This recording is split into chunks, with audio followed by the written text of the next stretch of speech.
Hi പ്രിയപ്പെട്ടവരെ, ഇന്ന് നമ്മൾ ഡിസ്കസ് ചെയ്യാൻ പോകുന്ന ടോപ്പിക്ക് ഫൊർഗീവ്നെസ്സിനെ കുറിച്ചാണ്. ക്ഷമിച്ചു കൊടുക്കുക എന്ന് പറയുന്ന വലിയൊരു പ്രോസസ്സ്. അപ്പോൾ ഇതിനെക്കുറിച്ച് പറയുന്നതിന് മുമ്പ് എൻ്റെ എക്സ്പീരിയൻസ് ഞാൻ ഷെയർ ചെയ്യാം. എൻ്റെ ഒരു 50 വയസ്സെന്ന് തന്നെ വെച്ചോളാം. 50 വയസ്സ് വരെ എനിക്ക് ക്ഷമിച്ചു കൊടുക്കുക എന്ന് പറയുന്നത് ആർക്കും എന്നോട് തെറ്റ് ചെയ്തവരോട് ക്ഷമിച്ചു കൊടുക്കുക എന്ന് പറയുന്നത് ഞാൻ വിശ്വസിച്ചിരുന്നത്, ഞാൻ അവരോട് ക്ഷമിച്ചാൽ ദൈവം അവർക്ക് മാപ്പ് കൊടുക്കും. അപ്പോൾ പിന്നെ അവർ ചെയ്ത തെറ്റിന് ഒരു ശിക്ഷയും കിട്ടുന്നില്ല.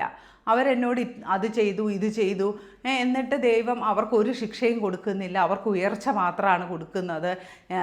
അതെങ്ങനെ ശരിയാകും? അപ്പം ഞാൻ ക്ഷമിക്കില്ല, ആരോടും ഞാൻ ക്ഷമിച്ചു കൊടുക്കില്ല, ദൈവം അവർക്ക് ശിക്ഷ കൊടുക്കട്ടെ എന്നാണ് ഞാൻ വിശ്വസിച്ചിരുന്നത്.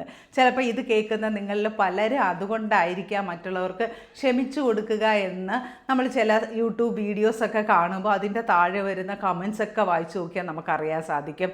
ഈ ക്ഷമിച്ചു കൊടുക്കുക എന്ന് പറയുന്നതിനെ പറ്റി വ്യാപകമായൊരു തെറ്റിദ്ധാരണ എല്ലാവരുടെ ഇടയിലും ഉണ്ട്. അതിനൊരു റീസൺ എന്താണെന്ന് വെച്ചാൽ ഈ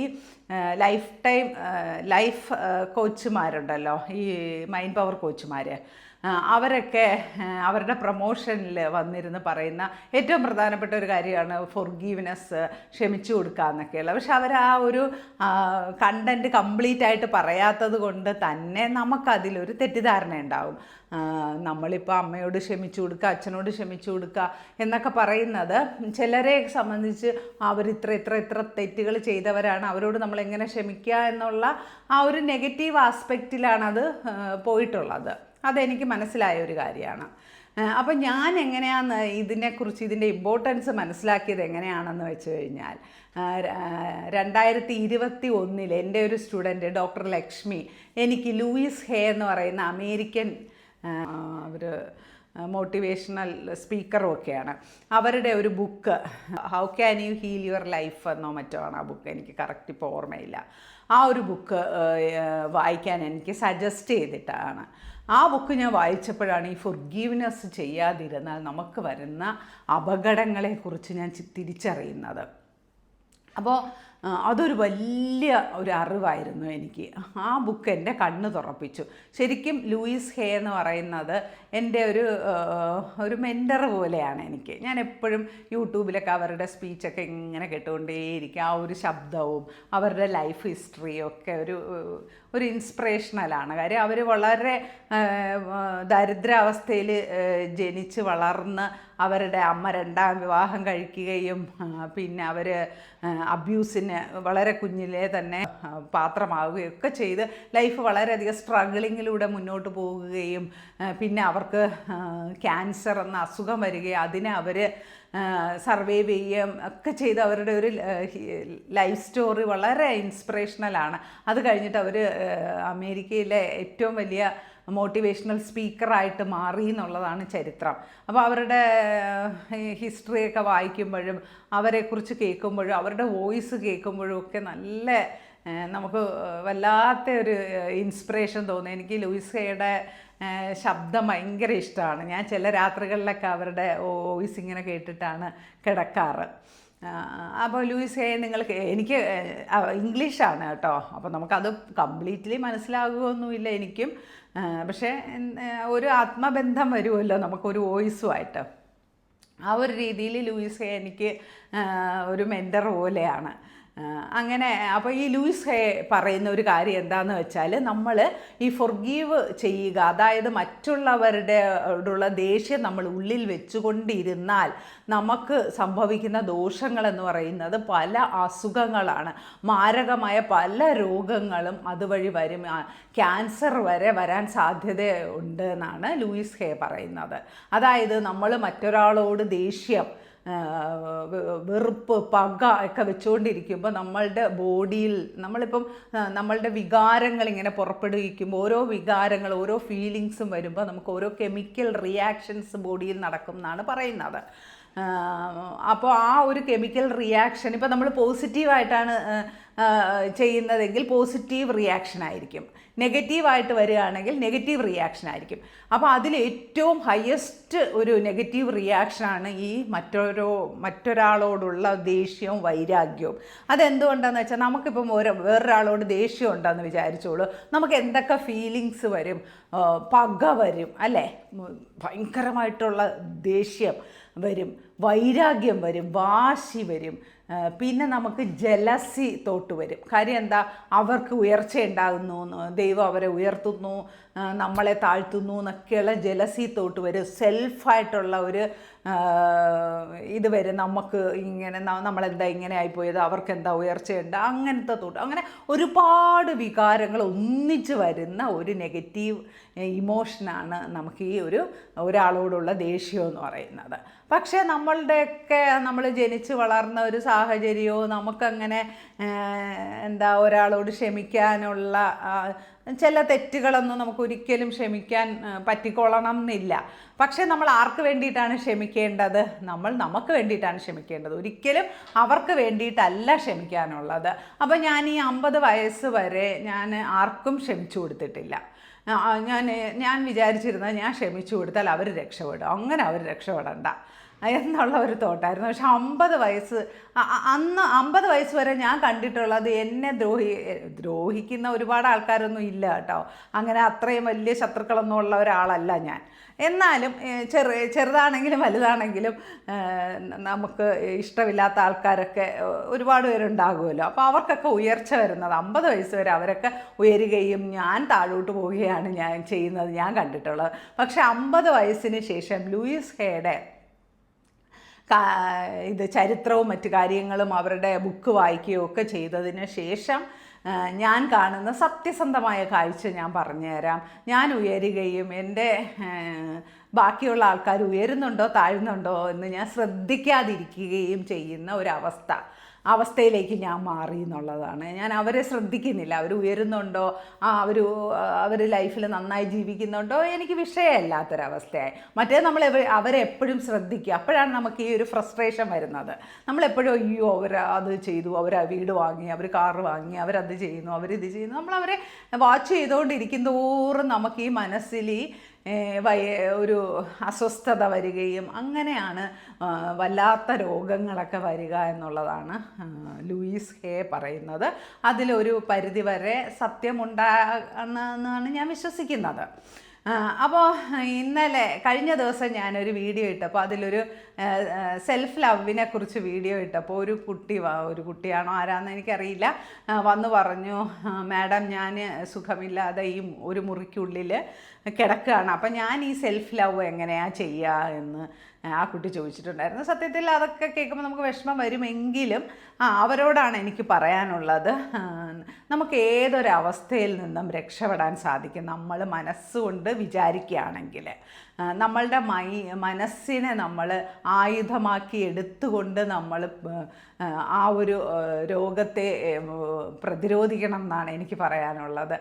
അപ്പോൾ നിങ്ങൾ തീർച്ചയായിട്ടും ഈ അവസ്ഥയിൽ നിന്ന് മാറണമെങ്കിൽ നിങ്ങൾ ഉറപ്പായിട്ട് ഫോർഗീവ്നെസ് പ്രാക്ടീസ് ചെയ്യണം. നിങ്ങൾ അസുഖമുള്ള എല്ലാവരും ഫോർഗീവ്നെസ് പ്രാക്ടീസ് ചെയ്യുക എന്നുള്ളതാണ് എനിക്ക് തോന്നിയിട്ടുള്ളൊരു കാര്യം. ഞാനൊരു കോച്ചല്ല, ഞാൻ പറഞ്ഞല്ലോ, ഞാൻ മൈൻഡ് പവർ കോച്ചല്ല, ഞാനിത് പഠിപ്പിക്കുന്നില്ല, ഇതെൻ്റെ ഒരു തൊഴിലല്ല.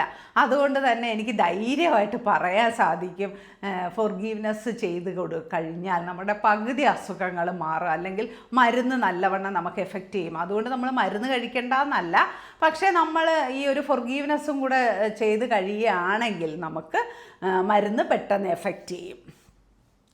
അപ്പോൾ നമുക്ക് ഈ ഫോർഗീവ്നെസ് എങ്ങനെയാണ് നമ്മൾ ചെയ്യുക എന്ന് ചോദിച്ചു കഴിഞ്ഞാൽ, നമുക്കിപ്പോൾ ഒരാളോട് ദേഷ്യമുണ്ട്, കുഞ്ഞുനാളിലേ തൊട്ട് എനിക്ക് എൻ്റെ അയൽക്കാരിയോട് വളരെ ദേഷ്യമാണ്. അവരെൻ്റെ എക്സാമ്പിളാണ് കേട്ടോ, എനിക്ക് അങ്ങനെ ഒരു അയൽക്കാരിയൊന്നുമില്ല.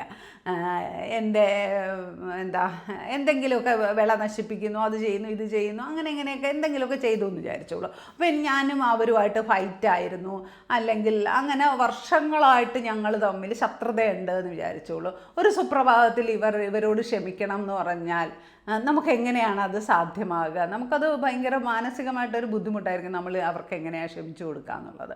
നമ്മൾ ക്ഷമിച്ചു കൊടുക്കണം. എങ്ങനെ, അതിനുള്ള കുറച്ച് ടിപ്സ് ഞാൻ പറഞ്ഞുതരാം.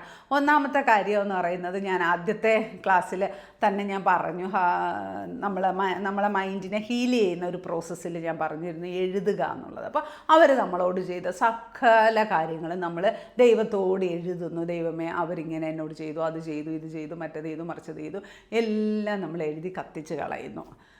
അപ്പോൾ ആദ്യത്തെ തവണ നമുക്ക് നല്ല ദേഷ്യവും ഫ്രസ്ട്രേഷനും അങ്ങനെ ഇങ്ങനെ സങ്കടവും കരച്ചിലും ഇതെല്ലാം നമ്മൾ പ്രകടിപ്പിക്കുക എന്നുള്ളതാണ്.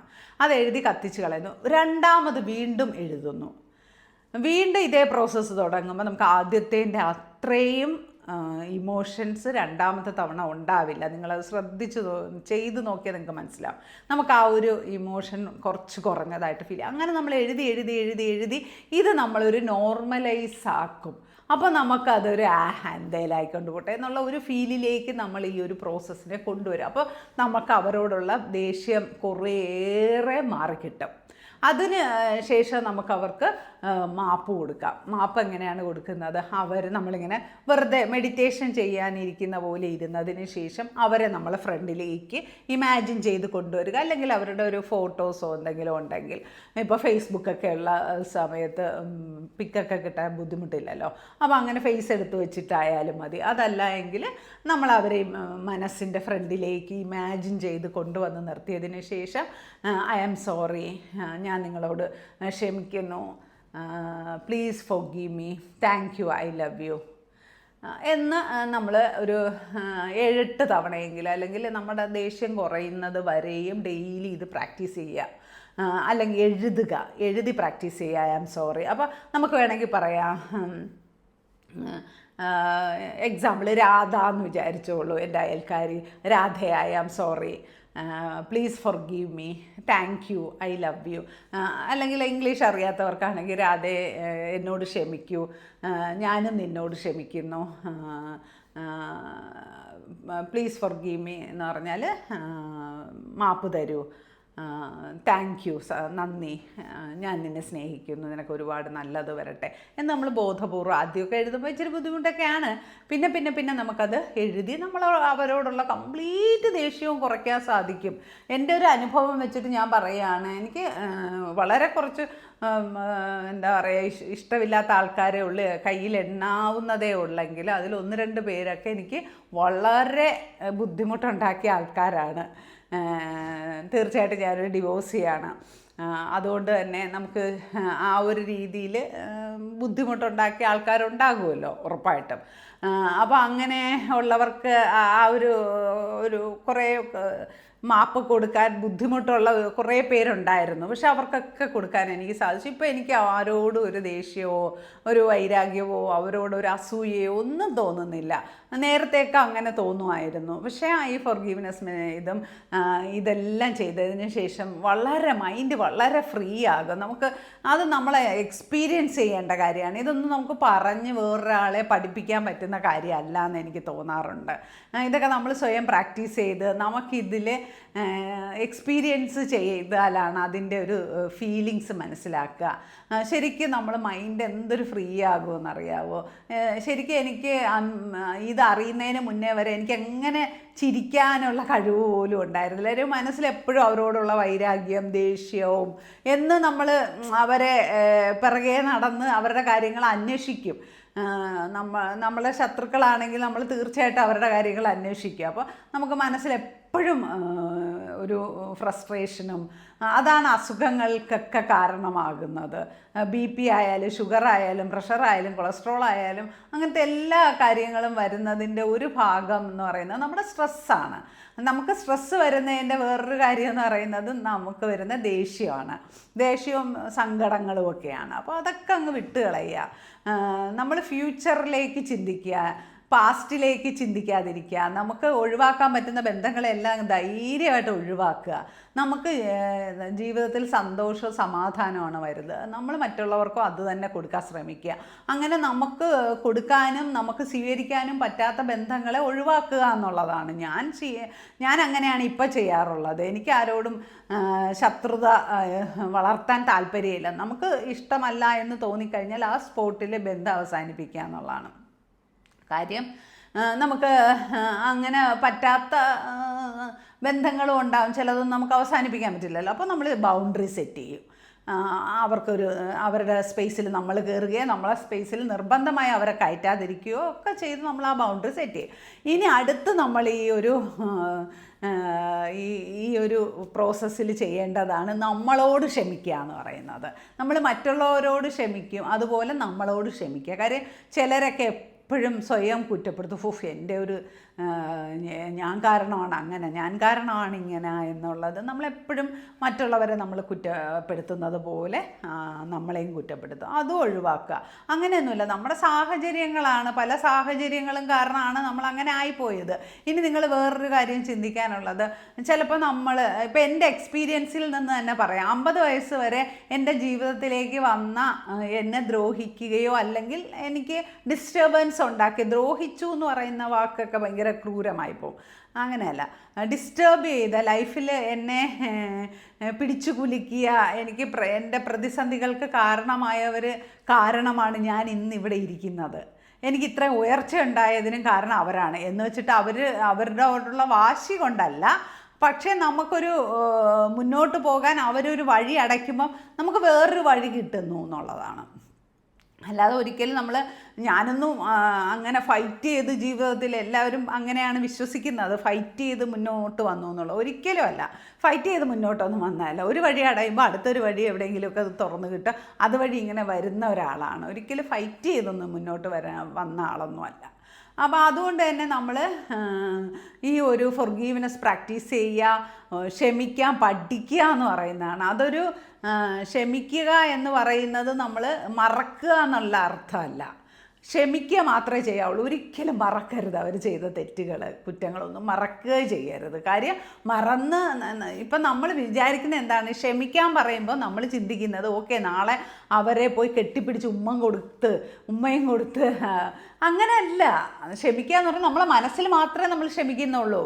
അവർ ചെയ്ത പ്രവൃത്തി അവിടെ നിലനിൽക്കുന്നുണ്ട്, അതിൻ്റെ കർമ്മ അവർക്ക് കിട്ടിക്കോളും. അല്ലെങ്കിൽ നമ്മളൊരു പ്രവൃത്തി ചെയ്തിട്ടുണ്ടെങ്കിൽ, നമ്മളുടെ പ്രവൃത്തി കാരണം വേറൊരാൾക്കൊരു വേദന ഉണ്ടായിട്ടുണ്ടെങ്കിൽ കർമ്മ അവിടെ ഉണ്ട്, അത് കിട്ടുക തന്നെ ചെയ്യുക. അത് ആര് ചെയ്താലും അവർക്ക് കർമ്മ കിട്ടിക്കോളും. നമ്മളതിൻ്റെ ജഡ്ജാവാൻ നിൽക്കേണ്ട എന്നുള്ളത് മാത്രമേ ഉള്ളൂ. അവരുടെ വഴിക്ക് വിടുക. പിന്നെ ഈ പറയുന്ന പോലെ നമ്മളെല്ലാവരും ദൈവത്തിൽ വിശ്വസിക്കുകയോ യൂണിവേഴ്സിൽ വിശ്വസിക്കുകയോ ഒക്കെ ചെയ്യുന്നവരാണ്. അപ്പോൾ കർമ്മ എന്ന് പറയുന്ന ഒരു കാര്യം എന്നായാലും അത് സംഭവിക്കുക തന്നെ ചെയ്യും. അപ്പോൾ അതിൽ നമ്മൾ ഇടപെടണ്ട, നമ്മൾ ഫ്രീ ആകുക. ഒരിക്കലും മറക്കാതിരിക്കുക അവർ ചെയ്ത ഒരു പ്രവൃത്തിയും. പിന്നെ നമ്മൾ എന്ന് വെച്ചാൽ എല്ലാവരെയായിട്ട് നമുക്ക് ബന്ധം ഉപേക്ഷിക്കാൻ പറ്റില്ലല്ലോ. ചിലപ്പോൾ നമ്മൾ വളരെ അടുത്ത് പെരുമാറേണ്ടി വരുന്ന ആൾക്കാരായിരിക്കും നമ്മളുടെ ഏറ്റവും വലിയ ശത്രുക്കൾ. മിക്കവാറും ഒക്കെ എല്ലാവർക്കും അമ്മായിയമ്മമാരൊക്കെ ആയിരിക്കും. അപ്പോൾ അവരെ ഉപേക്ഷിക്കാൻ പറ്റില്ലല്ലോ എന്നും ചിലപ്പോൾ കാണേണ്ടിയും വരും. അപ്പോൾ അങ്ങനെ വരുമ്പോൾ എന്താ ചെയ്യുക, ബൗണ്ടറി സെറ്റ് ചെയ്യുക. അവർ ചെയ്ത ഒരു പ്രവൃത്തികൾ മറക്കാതിരിക്കുക. പക്ഷേ മനസ്സിൽ നിന്ന് അവർക്ക് പൂർണ്ണമായും അവരെ ക്ഷമിച്ചുകൊണ്ട് ലെറ്റ് ഗോ ചെയ്യുക. അവരെ അങ്ങ് വിടുക, നമ്മുടെ മനസ്സിൽ നിന്ന് അവരെ അങ്ങ് വിടുക. അതാണ് നമുക്ക് ചെയ്യാനുള്ളത്. അപ്പോൾ ഇതൊക്കെ നിങ്ങൾ പ്രാക്ടീസ് ചെയ്യൂ. ഇപ്പോൾ എനിക്ക് കഴിഞ്ഞ വീഡിയോയിലൊക്കെ കിട്ടിയ റെസ്പോൺസിന് ഒരുപാട് നന്ദി. കാര്യം ഞാൻ പറഞ്ഞല്ലോ, ഞാൻ ഈ ഒരു വീഡിയോ ചെയ്യുന്ന സമയത്ത് ആകെ 500 പേരാണ് എൻ്റെ ഒരു വീഡിയോ കാണുക. സാധാരണയായിട്ട് പേഴ്സണൽ വീഡിയോസൊക്കെ, എൻ്റെ സ്റ്റിച്ചിങ് വീഡിയോസൊക്കെ 1 lakh വരാറുണ്ട്. പക്ഷേ എൻ്റെ പേഴ്സണൽ വീഡിയോസൊക്കെ 500 പേര്. എൻ്റെ സ്റ്റുഡൻസൊക്കെ കാണാറുള്ളൂ. അതും എല്ലാവരും ഒന്നും കാണാറില്ല, കുറച്ച് പേര്. പക്ഷെ ഞാൻ ഈ ഒരു ടോപ്പിക് എടുത്തതിന് ശേഷം എൻ്റെ 1-2 വീഡിയോസൊക്കെ 5000 ആയിട്ടുണ്ട്. ഇപ്പോൾ കഴിഞ്ഞ വീഡിയോയ്ക്ക് 3500ഓളം വ്യൂസായി. അങ്ങനെ ഞാൻ വളരെ ഹാപ്പിയാണ്. അപ്പോൾ നിങ്ങൾക്ക് ഇഷ്ടപ്പെടുന്നതെന്ന് അറിയുമ്പോൾ നമുക്ക് എഫേർട്ട് ഇട്ട് ചെയ്യാനും തോന്നുന്നുണ്ട്. അതുകൊണ്ടാണ് ഞാൻ അടുപ്പിച്ച് വീഡിയോസ് ഇടുന്നത്. ഒത്തിരി പേര് മെസ്സേജ് അയക്കാറുണ്ട്. എല്ലാവർക്കും ഒരുപാട് നന്ദി. Thank you so much.